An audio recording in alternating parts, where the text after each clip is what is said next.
tahun 87-an. Kan 87. ada pecinta alam tuh. Pecinta alam. Yang dari Jakarta. Sombong atau gimana? Itu tambang hampir segede gini kan? Putus itu. Putus dia jatuh. Mati. Ya bukan mati lagi, badannya hancur.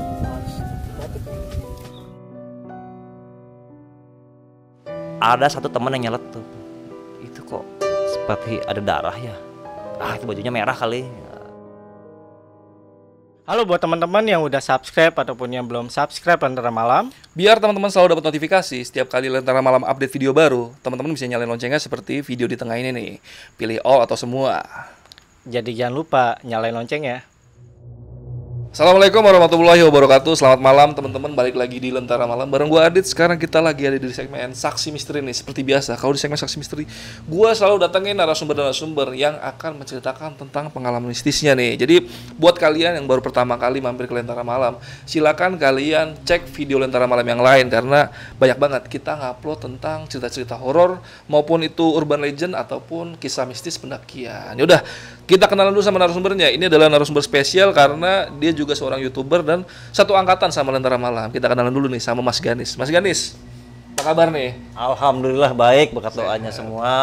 Mantap ya. Ini Mas Ganis dari channel Rekamedia ya. Ya. Dan sekarang lagi merintis juga nih channel lu sendiri ya Mas Ganis ya? Ya, Namanya Ganis. Channelnya namanya Ganis. Kalau di situ kita mengangkat kisah inspiratif untuk motivasi buat saya sendiri dan teman-teman semua. Itu nggak hanya horor juga ya, tapi saya genrenya tuh umum macam-macam. Iya. Yang itu kepoin aja dah. Ya, nanti linknya untuk Rekamedia dan YouTube-nya Mas Ganis gua taruh di deskripsi. Jadi kali ini Mas Ganis mau cerita tentang pengalaman mistisnya di mana nih? Kasih kisi sedikit nih buat pasukan Lentera Malam dan penontonnya Rekamedia nih, sahabat misteri nih. Kasih kisi-kisi sedikit aja tentang ceritanya nih. Jadi sebenarnya ini cerita saya bilang komplit ya. Komplit, ada petualangannya, ada horornya, ada histori atau ada sejarahnya dari napak tilas cerita yang akan saya bawakan. Cerita yang ingin saya bawakan adalah cerita mengenai Gunung Munara. Ini kejadian sekitar tahun 97 yang pada saat itu saya mengikuti ekstrakurikuler di salah satu sekolah menengah pertama di Kabupaten Tangerang. Pada saat itu saya duduk di bangku kelas 2 SMP. Nah, kalau sekarang kan udah kelas 7, 8 ya. 8. Kalau dulu masih kelas 2 SMP. Agak dan susah masih sekarang ya, sekolah-sekolah ya. Ya, SMP sekolah menengah pertama. Iya. Nah, di situ kita melakukan sebuah pelantikan, pengambilan nomor register personil dan nama rimba. Jadi setiap peserta itu atau anggota muda itu harus memiliki nomor register dan nama rimba dari setiap masing-masing peserta. Iya.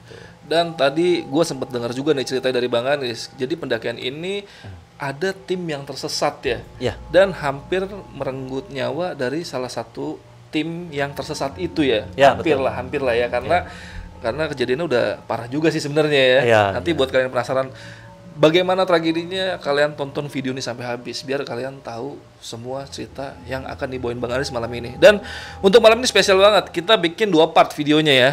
Satu partnya di Lentera Malam dan part 2-nya diupload di Rekamedia. Ya, jadi habis dengerin cerita part pertamanya sampai habis, nanti kalian tonton part 2-nya di Rekamedia. Jadi biar lengkap. Jadi latar belakang sampai sebab akibat semuanya diceritain di video 2 ini ya, part 1 dan part 2-nya. Yaudah, karena openingnya udah kelamaan dan biasanya kalian marah-marah di kolom komentar, langsung aja kita masuk ke ceritanya.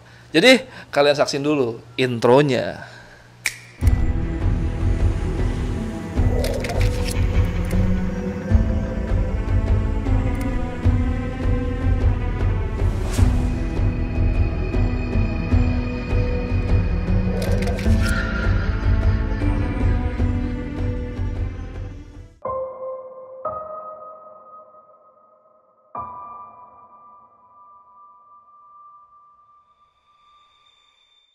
Kisah ini saya alami sekitar tahun 1997.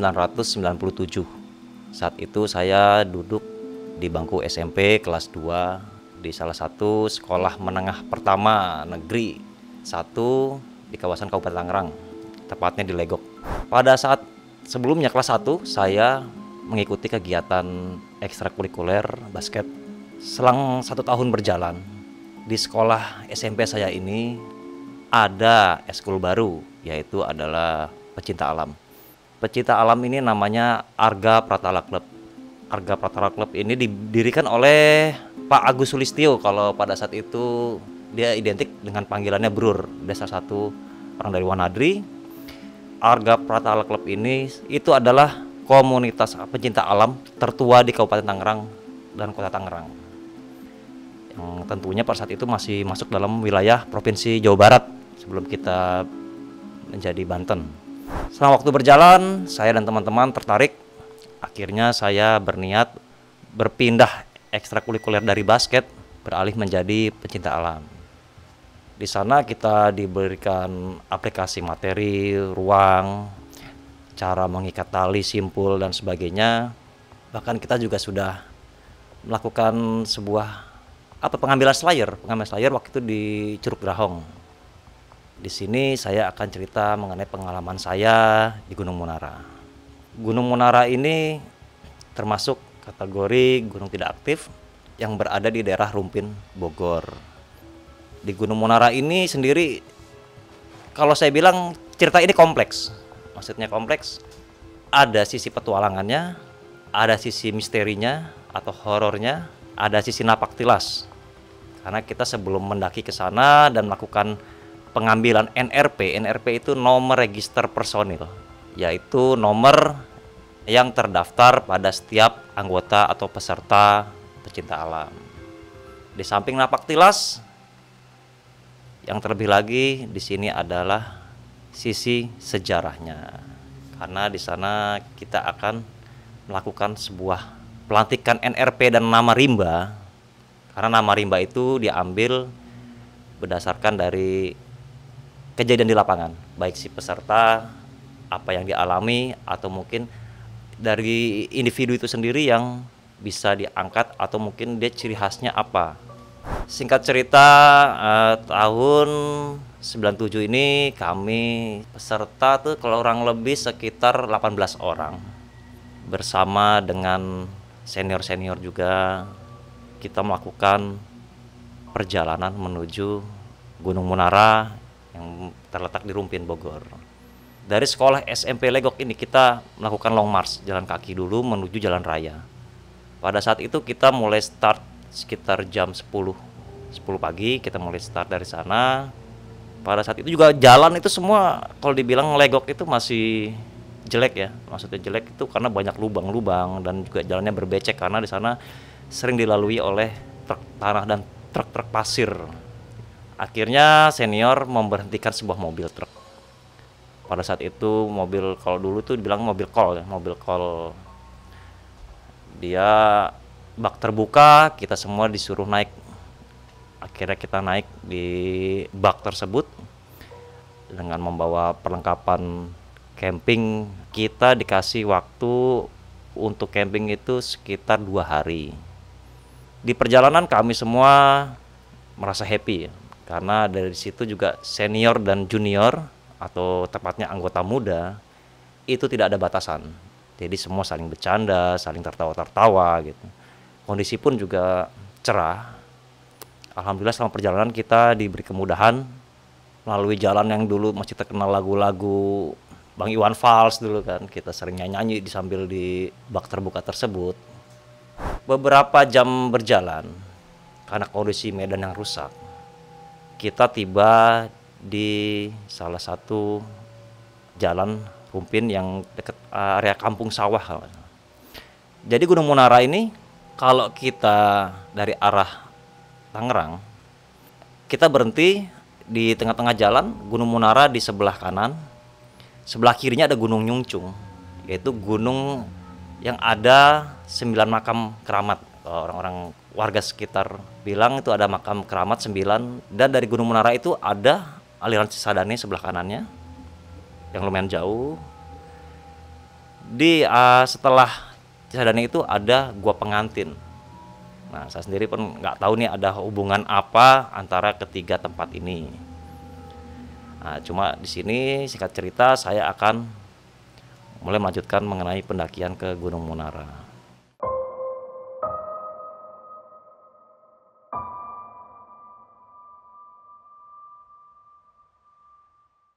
Setibanya di jalan area pendakian Gunung Munara ya, kita turun dari truk tersebut, kita turun semuanya dan kita mulai melakukan perjalanan menuju pos 1. Dari sini kita jalan beriringan karena jalannya itu hanya jalan setapak. Karena pada saat tahun 97 itu sama sekali tidak ada pelang nama situs. Kalau sekarang kita udah bisa menjumpai ada situs Gunung Munara. Nah, di situ karena udah sekitar 2017-an lah ke bawah, mungkin itu baru diresmikan oleh pemerintah pariwisata Kabupaten Bogor. Kita berjalan dari truk menyusuri jalan setapak. Kebetulan pada saat itu rumah jarang, rumah penduduk masih jarang. Dan juga kita ilalang yang setinggi 1 meter. Kita sambil menyibakkan ilalang tersebut, kita berjalan. Tibalah kita kepada salah satu jembatan. Jembatan ini adalah jembatan bambu. Bambu yang hanya sekitar 6 atau 7 bambu. Kita mulai menyeberangi jembatan tersebut. Yang dimana di bawahnya itu terdapat aliran kali. Kalinya ya nggak cukup besar lah. Mungkin sekitar hampir 10 meter kalau nggak salah waktu itu ya. Karena ini saya sedikit flashback. Dari 2001 sampai ke 97 ya. Mungkin pada saat itu belum ada pengikisan atau mungkin belum ada suatu hal. Entah itu mau dibikin dam atau apa. Kita menyeberangi satu persatu jembatan bambu tersebut. Akhirnya kita tibalah di sebuah tempat yang namanya Kampung Sawah. Di Kampung Sawah kita semuanya disuruh istirahat dulu. Kita istirahat, senior saya ini melakukan administrasi ya. Dan juga mungkin mendaftarkan siapa saja pesertanya yang berada di pendakian tersebut. Setelah semua selesai, administrasi selesai, kita bikin regu-regu kecil. Jadi di situ dipecah jadi 3 regu. Ada regu 1, 2, 3. Kebetulan saya sendiri berada di regu ketiga.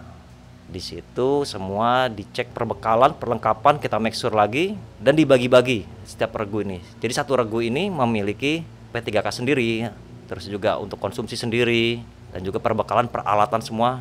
Jadi setiap satu regu itu satu tim harus lengkap semua. Setelah semuanya di make sure udah oke, semuanya udah memenuhi standar, kita berdoa sebelum kita membuka camp ya, yang nggak jauh lah, sekitar ya mungkin berapa ratus meter. Kita berdoa, setelah selesai berdoa mulai melakukan perjalanan. Seingat saya di situ ada 5 senior. Masing-masing senior itu dibagi-bagi. Jadi ada satu tim itu ada yang 2 dan ada yang 3. Yang tim pertama mulai bergerak. Jadi dari 18 orang ini, yang tim pertama tuh 6 orang bergerak bersama 2 orang senior. Kita checkpoint itu pertama ada di Batu Gorolong. Batu Gorolong ini kalau menurut warga sekitar itu adalah salah satu batu yang dikeramatkan. Kenapa dikeramatkan? Karena Batu Gorolong itu warga setempat menganggap batu itu sebagai pintu untuk masuk atau menuju ke Gunung Munara. Jadi setiap orang atau peziarah, dulu gunung itu masih dipergunakan untuk berziarah. Jarang sekali yang untuk mendaki karena belum familiar seperti sekarang. Setelah sampai di Batu Gorolong, kebetulan di situ ada space cukup untuk sekitar 8 sampai 10 tenda. Kita mulai bikin tenda. Pada saat itu tendanya masih tenda pramuka yang kita lihat. Kalau sekarang kan mungkin udah tenda dum. Nah, itu dia masalahnya. Jadi satu tim itu dibagi ada 2 tenda yang bisa diisi 3-3 berikut dengan tas carrier-nya dia ya. Dan juga ada pakai depek. Karena pada saat itu juga diperbolehkan menggunakan tas depek atau tas ransel biasa karena harganya itu mahal. Zaman itu mahal dan pada waktu itu yang brand yang paling terkenal itu adalah yang gambarnya gunung depannya A itu. Mungkin kalau pendaki lawas paham itu brand apa. Sampai di lokasi Batu Gorolong, kebetulan kita juga ada pemandu lokal. Pemandu lokal di situ sempat berbicara juga kepada senior, kalau kita sudah sampai Batu Gorolong, lebih baik kita berdoa dulu di sana. Karena di situ untuk demi keselamatan kita dan memperlancar atau dipermudahkan segala urusan kita saat mendaki Gunung Munara.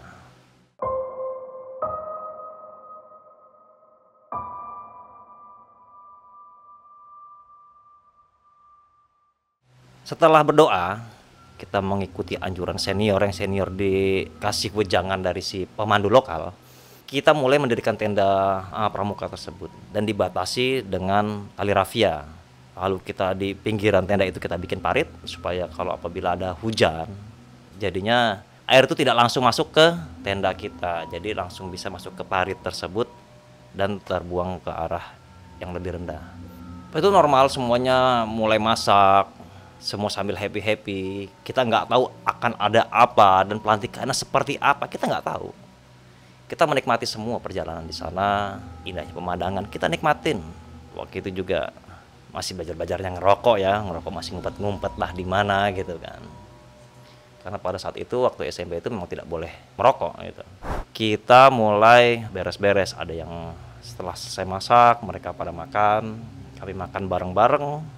Kalau sekarang itu seperti ngeriung gitu, ada yang ngeteh-ngeteh ngopi juga. Dan senior pun berbaur sama kita. Selesai makan sekitar pukul berapa itu kita ya? Setelah asar lah kita sampai itu setelah asar. Di sini mulai. Sekarang silahkan yang ingin sholat. Bagi agama Muslim tempatnya disediakan di sini, dan bagi yang untuk buang air kecil atau BAB disediakan tempatnya di sana. Jadi tempatnya ini tidak mengganggu dan tidak sembarangan. Nah, kita dibikin tempat seperti itu. Akhirnya setelah senior saya menginstruksikan di mana tempat lokasi untuk BAB dan di mana lokasi untuk sholat, kita semua dikumpulkan lagi per tim bikin barisan masing-masing. Dari situlah mulai ada komando atau ada instruksi dari senior. Nanti malam selepas Isya kita start ke puncak Batu Belah. Batu Belah ini ya memang ketinggiannya 367 meter di atas permukaan laut. Gunung Monara ini sebenarnya memiliki 3 puncak. Dan puncak tertingginya adalah Puncak Bulaba 1119 meter di atas permukaan laut.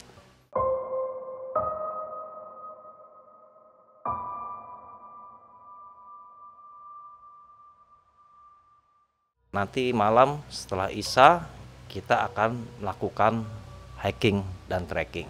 Silakan persiapkan apa yang harus dibawa seperti senter, perbekalan makanan yang buat ngemil-ngemil kita di jalan, dan juga raincoat atau jas hujan. Cuma jas hujan zaman dulu tuh masih pakai ponco kita tuh. Karena kalau raincoat itu dulu masih mahal dan juga masih belum banyak dijual di pasaran. Satu juga dokumentasi kita juga cuma pakai kamera tustel itulah kira kita yang pakai ada klisenya itu yang ada 24, 36, kadang bonus 2 atau berapa.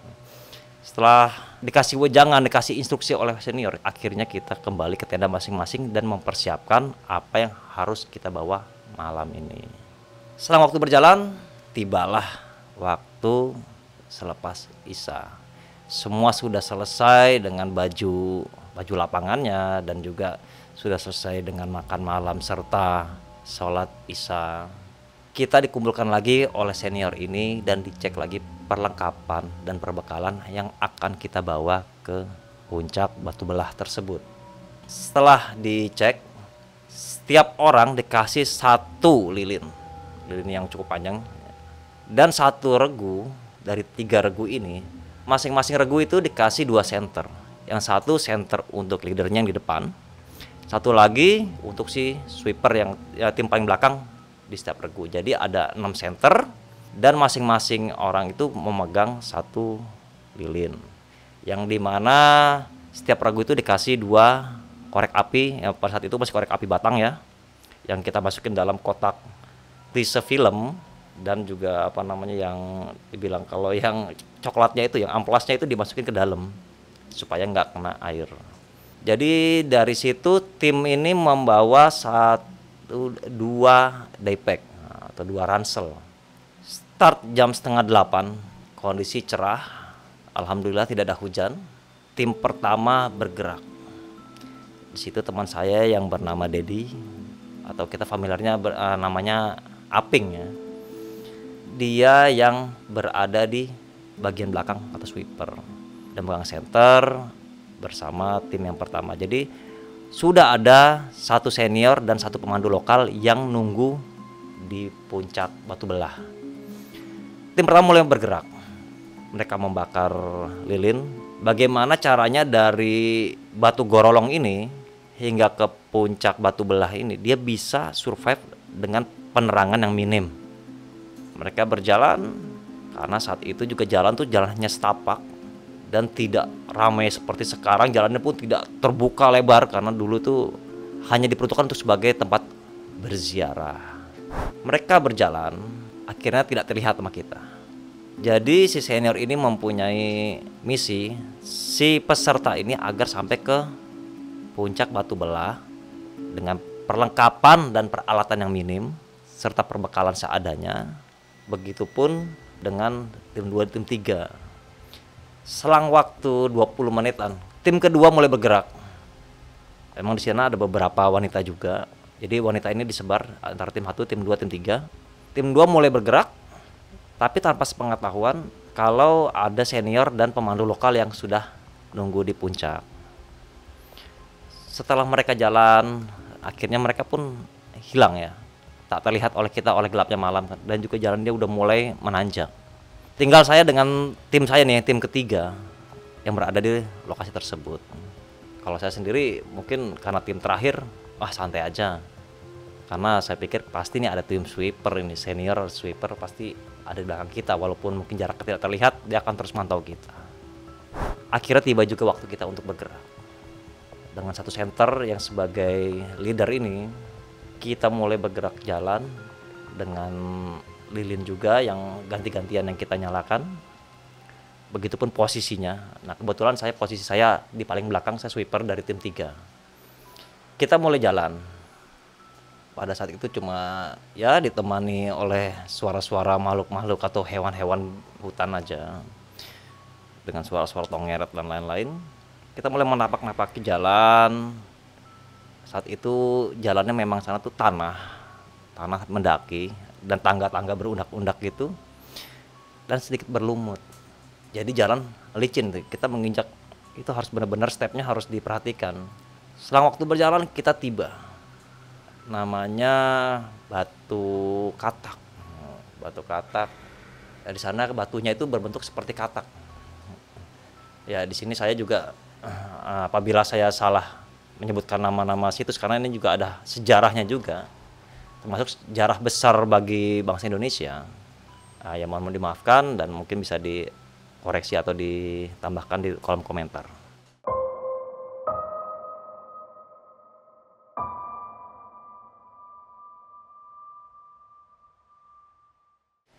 Kembali saya ketemu dengan batu katak tersebut. Batunya itu berbentuk seperti katak sedang duduk. Di sebelahnya itu memang sebelumnya kita udah dikasih cerita dan gambaran oleh si senior ini bahwa Gunung Munara ini akan ada situs-situs sejarah berupa ini nanti akan saya jabarkan. Di samping batu katak itu ada batu lagi. Batunya itu di sebelah kanannya batu katak. Itu menurut informasi warga sekitar dan senior-senior saya, batunya itu berbentuk seperti tangan ya. Jadi tangan kita nih seperti kayak bisa menahan batu atau memegang batu tersebut. Nah, cuma saya kurang tahu kenapa ada seperti ujung-ujung jari kita. Ya teman-teman semua juga sempat heboh juga, sempat pertanyakan juga. Wih, ini unik ini kok seperti tangan. Oh iya, ini kan kita sempat dapat materi juga bahwa di tempat tersebut ada situs-situs bersejarah, khususnya sejarah besar bangsa Indonesia. Setelah kita melihat batu tersebut, ya syukur ya kita karena belum ada teknologi canggih atau gadget seperti sekarang ini, kita hanya rekam dalam hati dan ingatan kita saja. Kita melanjutkan lagi perjalanan dari batu katak tersebut. Kita mulai berjalan, kita ketemu lagi sekitar selang waktu hampir 10 menitan dari lokasi tersebut itu ada Taman Belek. Taman Belek ini adalah sebuah batu besar yang di sana ada rongga atau celah batu itu yang berbentuk seperti mata. Nah, di situ sih menurut informasi atau urban legend yang dari penduduk sekitar, situ untuk membersihkan mata atau apa saya kurang tahu ya, saya kurang paham. Cuma di situ teman-teman sempat duduk, kita duduk menikmati alam juga di situ. Teman-teman juga bilang, wih ada batu. batunya keren kayak mata ya. Oh iya, ini yang kita dapat info ini adalah namanya batu mata atau belek. Memang dia kayak mata dan seperti ada belek-belek itu seperti kotoran di mata itu. Setelah kita melepas lelah, kita minum-minum juga dengan perbekalan yang kita bawa. Itu sekitar jam 9-an. Jam 9, karena jalan tuh pelan-pelan sekali, penerangan yang cuma satu senter dan lilin. Otomatis dengan begitu banyak tim kita harus bagi-bagi senter dan juga penerangan kepada teman-teman semua. Karena di situ kita niatnya dari senior itu menunjukkan rasa solidaritas kita kepada tim sendiri dan tidak ada yang egois. Setelah kita melepas lelah, kita mulai perjalanan lagi. Di perjalanan nggak jauh dari situ teman kaget dia melihat ada sebuah pohon cemara pohon cemara, beringin. Kalau dulu tuh namanya pohon kiara. Itu akarnya tuh ngejuntai sampai bawah. Jadi pohon kiara ini lokasinya tepat di atas batu. Itu ada pohon kiara, akarnya terbelah menjadi 2 di bawah. Jadi seperti ada terowongan. Setelah mendekati lokasi tersebut, nah di situ sempat ada informasi kalau tempat itu adalah gadogan kuda Sembrani ya. Karena legendanya dan menurut cerita-cerita masyarakat setempat, tempat tersebut dijadikan tempat untuk menaruh kuda dari Sultan Hasanuddin bin Syekh Syarif Hidayatullah, atau kita sering mengenalnya dengan Sunan Gunung Jati. Jadi mereka pada zamannya dulu dia menaruh kuda di situ dan diikat di situ. Dan nggak jauh dari situ juga ada tongkat, karena kalau lihat dari medannya itu tempat gadogan kuda itu sebelah kanan. Jadi dia ada pertigaan. Yang satu jalan lewat kolong akar yang seperti gua itu, yang kanannya itu ke arah gadogan kuda. Di situ kita sempat istirahat juga. Kita istirahat dan teman-teman mulai ya entah ada kecapean atau apa, ada yang mulai dia berhalusinasi.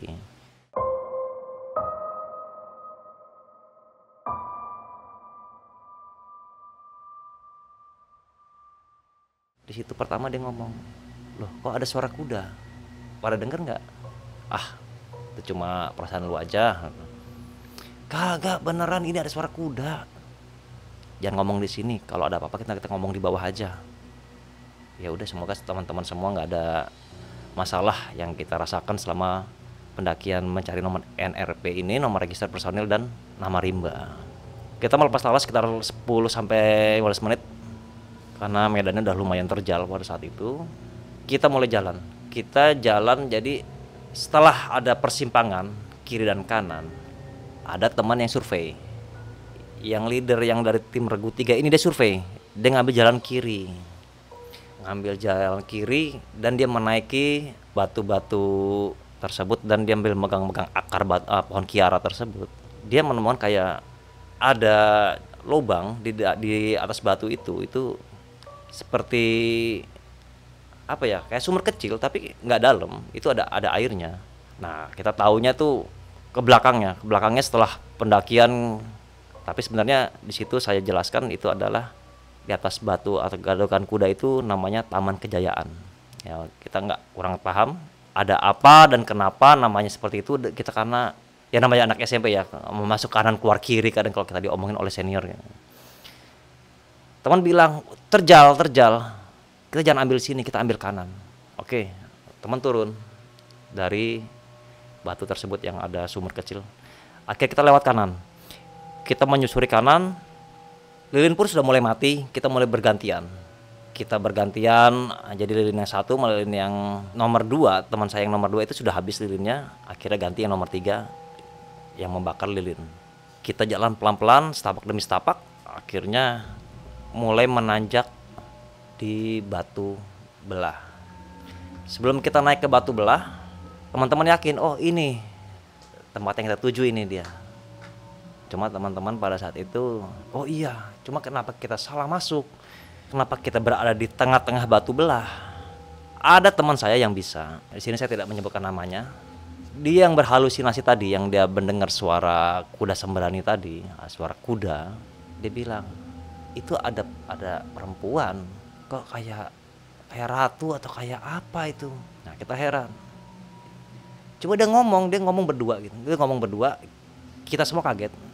Karena dia ngomong nggak ada wujudnya, jadi ngomong seperti ngomong sama angin. Akhirnya dia ngomong ke kita, teman saya ini ngomong, ini katanya jangan sompral, hati-hati. Ya di sini tempat dijaga, karena di sini tempat keramat, dia bilang. Ngomong mas siapa? Teman-teman pada bingung kan. Ini ada Nyimas. Nyimas siapa sih? Orang kita cuma berenam doang. Ini ada Nyimas Denok. Ya, kita mulai bingung. Akhirnya udah cabut. Kita salah jalan. Sesuai instruksi kita tuh tidak bisa lewat dari batu ini.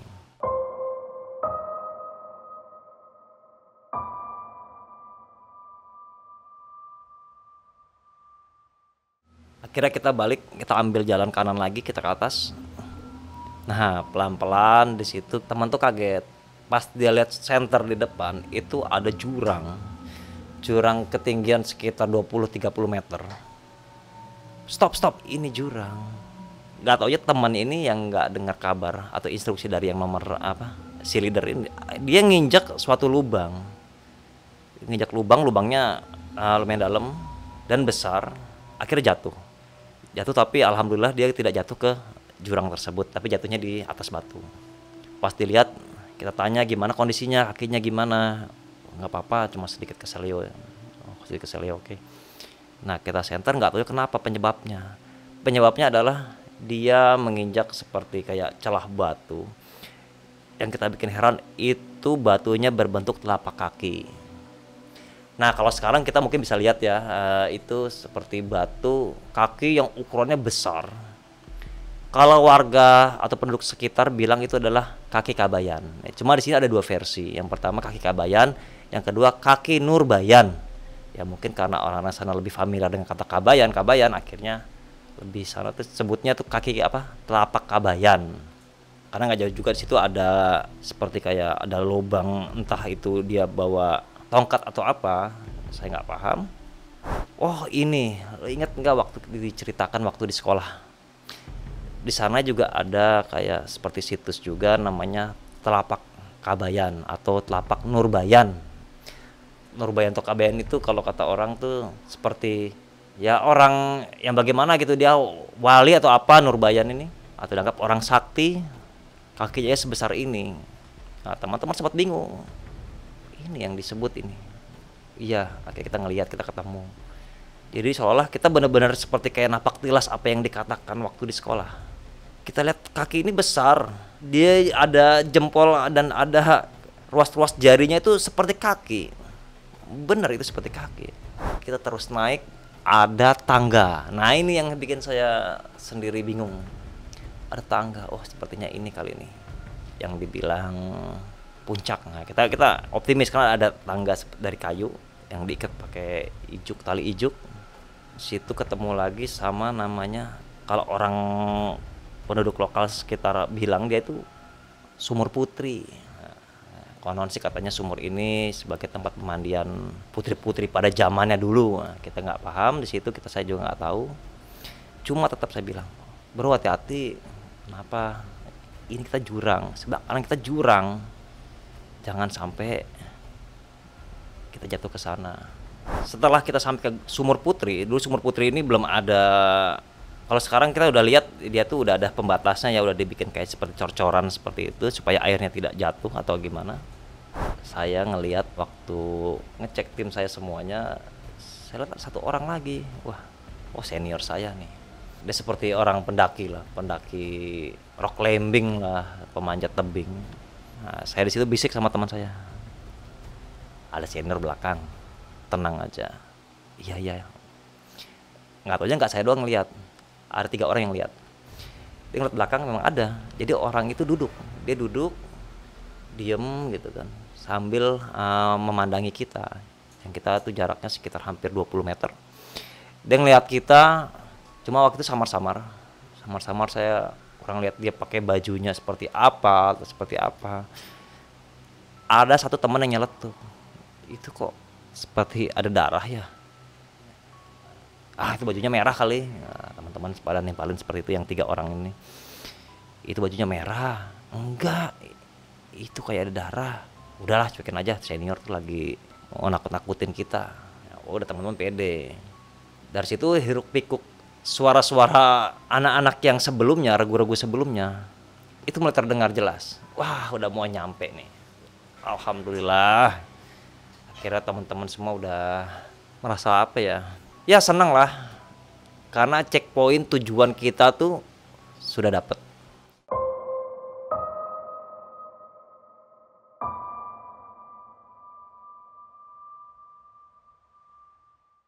Akhirnya kita mulai mendaki ke puncak batu belah itu. Ada teriakan dari atas, senior bilang, hati-hati itu batunya belah. Memang batunya belah. Itu 1 orang dewasa tuh bisa masuk dan kita harus melompati batu itu. Akhirnya dari situ disambut lah sama senior-senior sama regu 2. Wah, gimana perjalanannya? Wah, alhamdulillah sampai semua. Wah, kita senang dong dengan pakai slayer warna kuning yang ada di pundak. Wah, alhamdulillah sampai kita.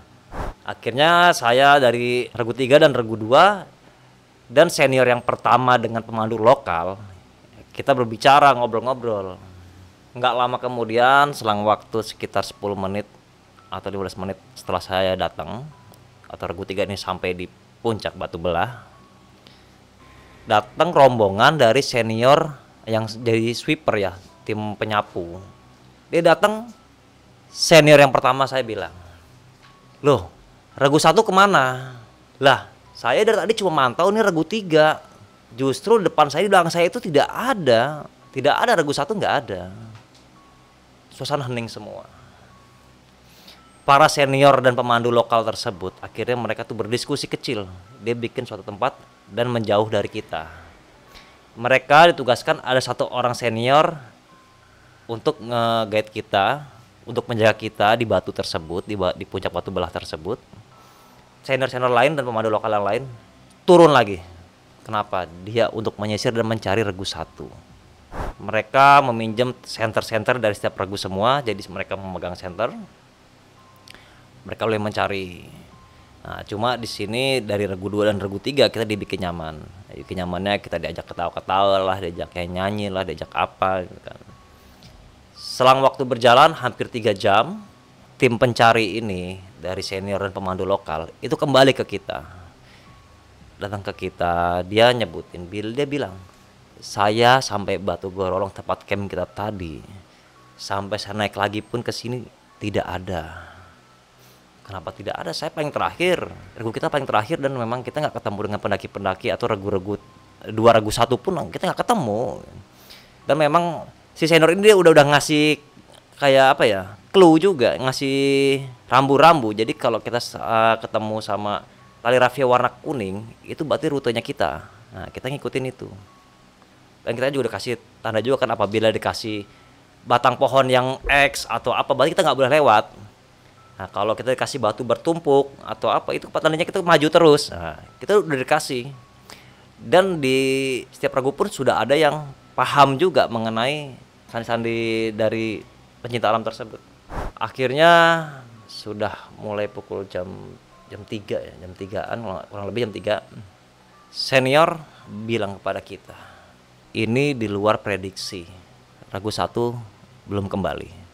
Regu 1 dinyatakan hilang. Setelah dinyatakan hilang, suasana mulai gaduh, mulai chaos semua. Teman-teman mulai gaduh, yang pagi yang perempuan, kok bisa? Kemana? Akhirnya setelah tadi si senior dan pemandu lokal bikin diskusi kecil, regu 2, regu 3 bersama pemandu dan senior diutus untuk mencari lagi regu pertama. Di sini mulai kita melakukan perjalanan lagi, karena tadi lilin sudah teman-teman udah pada habis. Akhirnya diberikan lagi lilin, dan pemandu lokal pun juga dia membawa obor dari bambu. Kita mulai turun lagi dari puncak batu belah. Dari puncak batu belah itu sebenarnya ada 2 tim. Jadi regu 2 dengan beberapa senior dan pemandu lokal itu menuruni lagi lewat jalur yang tadi kita naik. Regu 3 dan beberapa senior kita ambil jalur kanan. Regu 2 mulai turun dari, ketemu lagi, berjumpa lagi dengan Gadogan Kuda ini.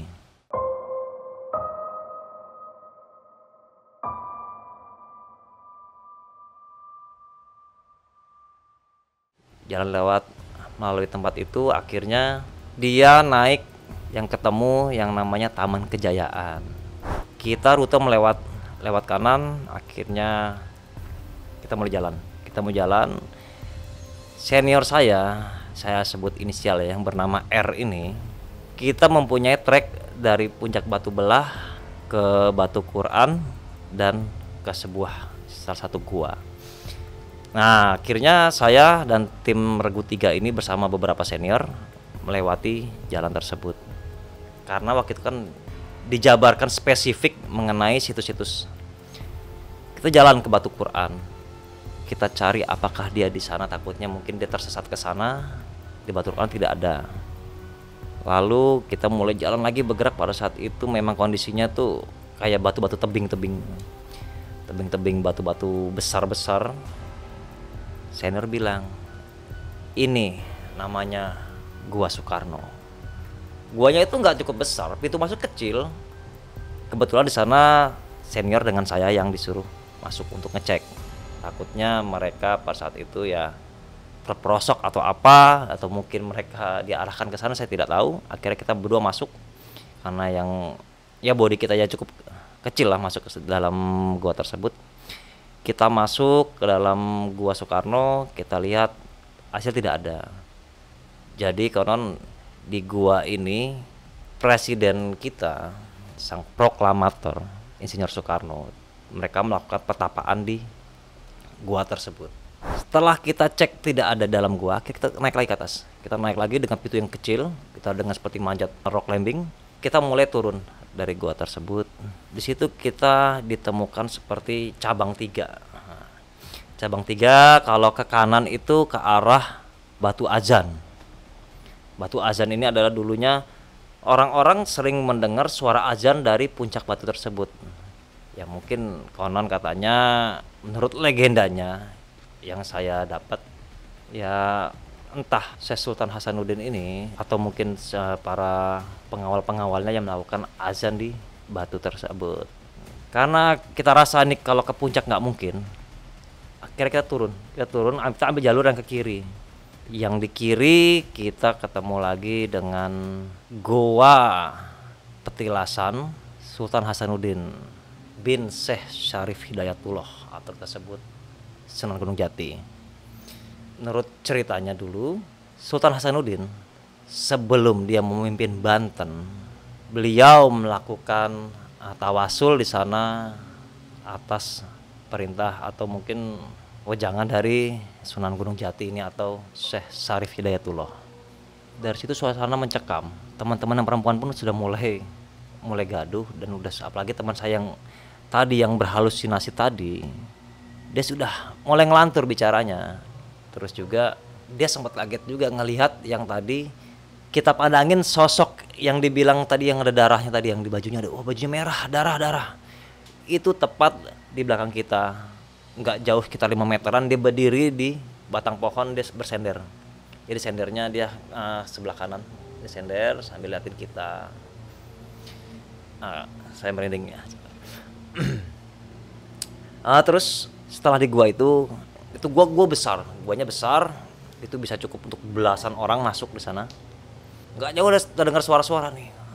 Si senior saya bilang, nanti dulu, tahan dulu di sini. Kita duduk dulu di sini, kita tunggu. Ini siapa? Ini teman kita yang dari Regu 1 yang hilang kah? Atau ini Regu 2? Oke. Namanya kita juga peserta, kita ngikutin instruksi dari si senior ini.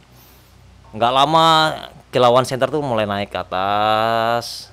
Akhirnya berjumpa dengan kita. Siapa yang berjumpa? Regu 2, senior dan pendaki lokal. Mereka kaget. Di mana Regu 1? Regu 1 kita nggak ketemu lah, itu nggak ketemu. Jadi kita berada di tengah-tengah. Jadi kita muter ketemu di tengah-tengah nih, di tempat pintu goanya, gua tawasul petilasan Sultan Hasanuddin. Kita semua di situ Akhirnya dibikin diskusi kecil lagi antara senior dengan si pemandu lokal tersebut. Setelah dia bikin diskusi singkat, akhirnya kita akan coba mencari lagi.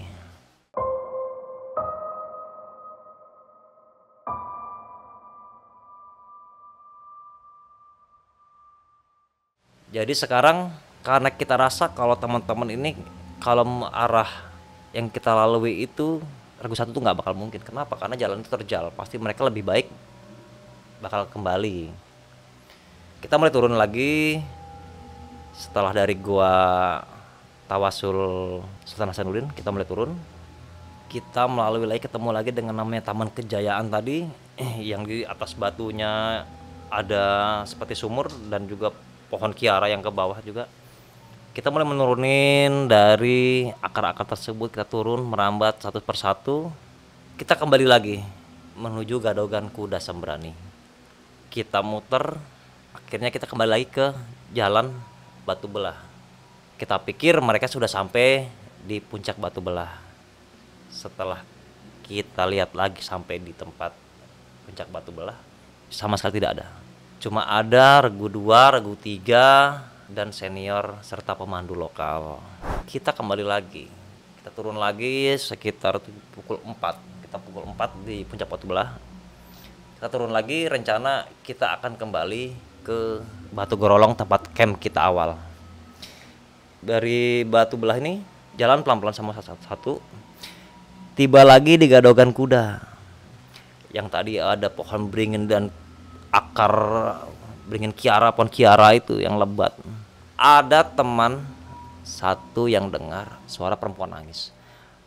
Perempuan nangis kecil dari kejauhan kita dengar. Tidak hanya satu atau dua. Bahkan semua peserta pun dari tim pencari baik senior, pemandu lokal itu mendengar suara perempuan nangis. Makin lama perempuan nangis ini suaranya makin terdengar, makin keras, makin kencang. Teman-teman spontan langsung berhenti. Tanpa komando, tanpa instruksi langsung berhenti. Semua berhenti semua melihat ke arah perempuan nangis tersebut. Perempuan nangis tepat sebelah arah kanannya. Sebelah arah kanan dia menangis. Tim yang menggunakan senter langsung menyorot ke arah kanan tersebut. Di situ terdapat pohon-pohon pisang. Pohon pisang yang banyak. Pas di senter menyorot ke arah pohon pisang, dia melihat ada beberapa teman peserta muka dari Regu 1. Tidak tahunya mereka terdapat di situ dan sedang terduduk di situ. Akhirnya si senior beserta peserta dan pemandu lokal kita bergerak ke arah pohon pisang tersebut. Di pohon pisang kita jumpai teman-teman sedang terduduk dan juga ada yang sambil memegangi si S ini dengan posisi terbaring di atas hamparan daun pisang. Lalu ada juga beberapa yang sedang bersandar, termasuk perempuan ini dan termasuk si teman saya Aping dan beberapa teman-teman yang lainnya. Semuanya berada di lokasi tersebut. Mereka melingkari si S ini yang dalam kondisi lemah dengan terbaring di atas daun pisang. Dengan muka lebam di sekujur tubuhnya, lecet-lecet di tangan dengan darah-darah. Semua bingung. Dengan tegas, senior saya si Bang R ini langsung berteriak, "Kenapa bisa begini? Kenapa dia bisa berdarah? Apakah dia terjatuh? Ataukah dia mungkin ada suatu insiden atau kejadian lain?" Di situ gaduh. Suasana gaduh, perempuan yang lainnya pun dari Regu 2 dan Regu 3 pun pada menghampiri si S tersebut yang dalam kondisi lemah. Dengan tegas Bang R ini bilang, "Regu 2, Regu 3 keluarkan P3K." Langsung dikeluarkan sambil diobati si Aping. Dia bilang, "Abang kemana? Kami manggil-manggil abang, kita lihat bang. Itu senter-senter lilin dan obor yang dipegang sama pemandu. Saya lihat bang. Kami panggil nama-namanya mereka. Termasuk nama abang kami panggil, kenapa tidak ada yang noleh kemari bang? Kenapa tidak ada yang nengok ke kemari bang? Apakah kita nggak kedengar atau gimana bang?" "Kita pun manggil," kata Bang R itu. "Kita manggil kalian semua namanya kita panggil. Ya di sini terjadi suatu adu argumen antara si tim pencari dan tim yang hilang. Jadi satu sisi si tim pencari ini manggil dan si tim yang hilang pun juga memanggil. Aping bilang, "Bang, kalau kita tidak berusaha manggil abang tapi abang tidak mendengar kita, ngapain ini si S sampai seperti ini? Iya kunaon S?" Kata Bang Eret bilang, "Ini kenapa? Ini kenapa? Bang, dia ini tidak terjatuh dari tebing atau apa bang. Enggak. Karena kita manggil nggak ada respon dari abang, si S langsung lari ke depan abang. Dia langsung lari ngejegat abang. Ngejegat abang tapi tidak ada yang ngelihat. Kita lihat dari sini bang. Dia jatuh ketabrak dan keinjak-injak sama teman-teman bang. Kita nggak merasa nginjak-nginjak," kata si Bang R ini, dia bilang. "Kita tenginjak-injak ya orang. Dia sendiri tidak ada, kita manggil-manggil pun nggak ada suaranya, kita nggak nemuin senter kalian, lilin kalian, kita nggak ada." Nah si Abang R ini tetap dia bersikeras bahwa tidak ada mendengar teriakan-teriakan dari si Regu Satu. Regu Satu pun sebaliknya, dia merasa tidak ada yang mendengarkan teriakan-teriakan mereka kepada tim pencari. Jadi ketika si S itu menghadang abang, kami melihat rupanya dia itu tertabrak oleh yang barisan paling depan dan terinjak-injak hingga paling belakang. Alhamdulillahnya si S ini dia langsung bisa menghindar bang. Tidak semua, dia apabila keinjak sama satu tim semua berapa puluh orang bang yang bisa menginjak dia, yang bisa mungkin meninggalkan atau membuat cedera lebih parah bang. Justru itu karena nggak ada yang dengar dan saya lihat dia terinjak-injak, saya berdua langsung lari, ucap Aping begitu. Dia lari menghampiri si S dan langsung menggotong. Saya dilema bang sebenarnya. Kenapa dilema? Saya dilema antara saya ingin menolong teman saya si S ini atau saya mengejar tim pencari. Tapi saya pikir ini kalau saya tinggalkan si S ini, saya nggak tahu bang. Lebih baik saya nolongin si S ini baru saya melakukan pencarian masih tim pencari, atau mungkin kita stay di sini sampai suasana dan sampai kondisi itu udah mulai kondusif dan mulai terang bang.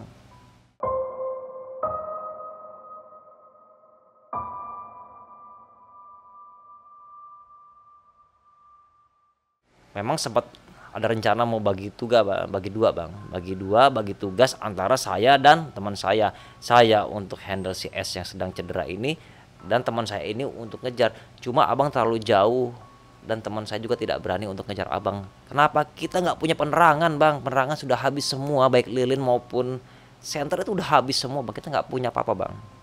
Ya akhirnya saya dan teman saya ini ucap Aping dia spontan untuk ngajak si S ini kembali lagi pada shelter yang teman-teman Regu Satu terdampar di sana. Di pohon-pohon, rimbunan pohon pisang-pisang itulah. Kita berharap segera pagi, segera terang dan segera ditemukan bang. Kami sebenarnya sudah lelah, sudah capek bang. Kami sudah berkeliling-keliling 3 kali bang. Dari sini kita muter lagi ke Batu Belah, muter lagi sampai di sini 3 kali kita berputar. Kita nggak tahu mau kemana yang mau kita ambil. Daripada kita tersesat makin dalam atau makin jauh karena perbekalan kita yang minim, lebih baik kami putuskan untuk stay di sini. Karena di sini salah satu dekat trek atau dekat gadogan kuda ini. Jadi setidaknya kami berpikiran kalau banyak peziarah atau mungkin penduduk lokal yang nyari kayu atau mungkin ada pendaki yang lewat, kita lebih dekat dan mungkin lebih mudah ditemukan. Seperti itu bang. Jadi Bang R ini punya kesimpulan. Kenapa dia tidak bisa mendengar apa yang diucapkan sama tim Regu Satu, begitupun Regu Satu tidak bisa dengar apa yang diteriakkan atau dipanggil oleh tim pencari. Itu seperti kabut. Kabut yang menutupi area itu. Kita nggak tahu sebelum-sebelumnya ada apa dan ada masalah apa. Nah, cuma di situ ada satu ganjil. Yang ganjil apa? Yang tadi perempuan dia duduk bersebelahan bersandar di pohon pisang tadi. Dia menunduk kepalanya, sambil bergoyang-goyang kepalanya. Dia bersenandung seperti kayak entah pesinden atau apa, saya nggak tahu. Dia mulai kerasukan. Teman saya yang bernama Abang R ini, dia langsung fokus ke perempuan tersebut. Hei, jangan ganggu, kata dia bilang. Si perempuan itu ya cuek aja, teman saya ini cuek aja. Dia terus bersenandung gitu, sekali dia dengan suara ketawa-ketawa kecilnya gitu. Ya seperti kayak kuntilanak.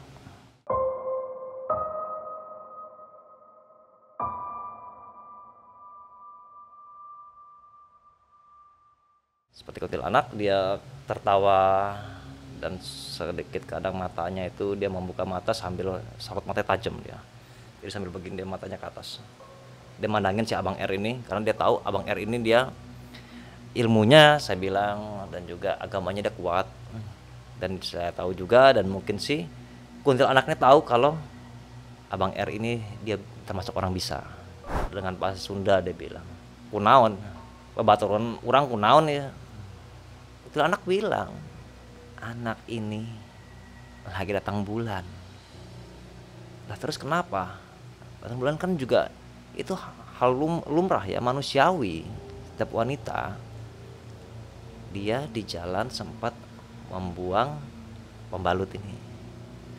Dia masuk ke dalam plastik tapi dibuang sembarangan.